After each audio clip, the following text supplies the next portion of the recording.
Reprogram your subconscious mind part 2। पहले part में हमने बात की थी कि किस तरह से योगा और एक्सरसाइज आपको मेंटली स्ट्रांग बना सकता है और क्यों आपको योगा जरूर करना चाहिए। आज हम बात करेंगे सेल्फ टॉक के बारे में। आपका हर एक विचार आपकी सेल्फ टॉक है, क्योंकि हर एक विचार आपके ऊपर कुछ ना कुछ असर कर रहा है। बस दिक्कत की बात यह है कि आपके दिमाग में हर रोज 60 से 70 हजार विचार आते हैं। उसमें 90% विचार ऐसे होते हैं जो पिछले कल भी आए थे। मतलब हर रोज 90% विचार आपके दिमाग में रिपीट हो रहे हैं और उसी की वजह से आपकी जो आदतें हैं और जो भी कंडीशंस है वो सेम है। इसी वजह से आप इम्प्रूव नहीं कर पा रहे हैं। सक्सेसफुल लोगों के साथ भी सेम ही चीज है। वो सक्सेसफुल इसलिए है 90% विचार जो उनके दिमाग में रिपीट हो रहे हैं वो पॉजिटिव विचार है। लेकिन अगर आप कहीं ना कहीं स्ट्रगल कर रहे हो तो ये पक्की बात है कि 90% विचार जो आपके दिमाग में हर रोज अनअवेयरली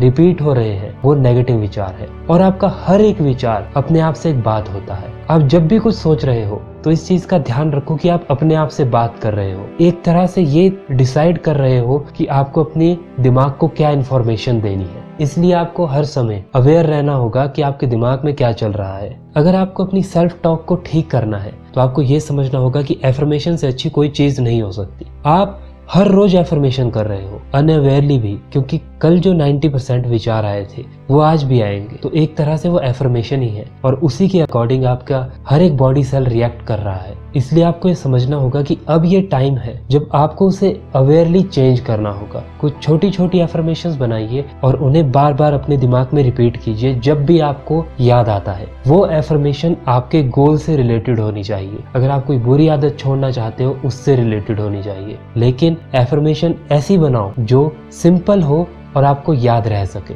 हम जब अपने विचारों पे किसी पे गुस्सा करते हैं या किसी से हेट करते हैं या बुरा भला कहते हैं तो आपको क्या लगता है उससे किसको ज्यादा घाटा है? बिल्कुल हमें ज्यादा घाटा है, क्योंकि वो हमारे अंदर चल रहा है और उसी की वजह से हमें ओवर थिंकिंग और ऐसी बहुत सी प्रॉब्लम्स हो रही है जो हम सोच भी नहीं सकते। गुस्सा एक ऐसी चीज है जो आपको बीमारियों से भर सकता है और गुस्सा एक तरह की सेल्फ टॉक ही है। अगर आप उसको बदल दो, अगर आप बार बार कोशिश करो तो एक टाइम ऐसा आएगा कि आप ये समझ जाओगे कि मुझे गुस्सा नहीं करना है। तो गुस्सा एक ऐसी सेल्फ टॉक है जो आपको नेगेटिव रास्ते से जोड़ रही है। तो इसलिए ऐसी सेल्फ टॉक से बचिए। जब भी आपको लगे कि आप नेगेटिव जा रहे हो, अवेयर होकर उसे चेंज करने की कोशिश कीजिए। और ये चीज एक दिन में नहीं हो जाएगी कि अगर आपने आज सोचा कि मैं अपनी सेल्फ टॉक को बदल दूंगा तो ऐसा नहीं होगा कि कल ही आप सब कुछ पॉजिटिव सोचने लग जाओगे। नहीं, आपको हर रोज प्रैक्टिस करनी पड़ेगी। आपको बार बार अपने आप से सवाल करना होगा कि क्या जो मैं सोच रहा हूँ क्या वो मेरे लिए सही है?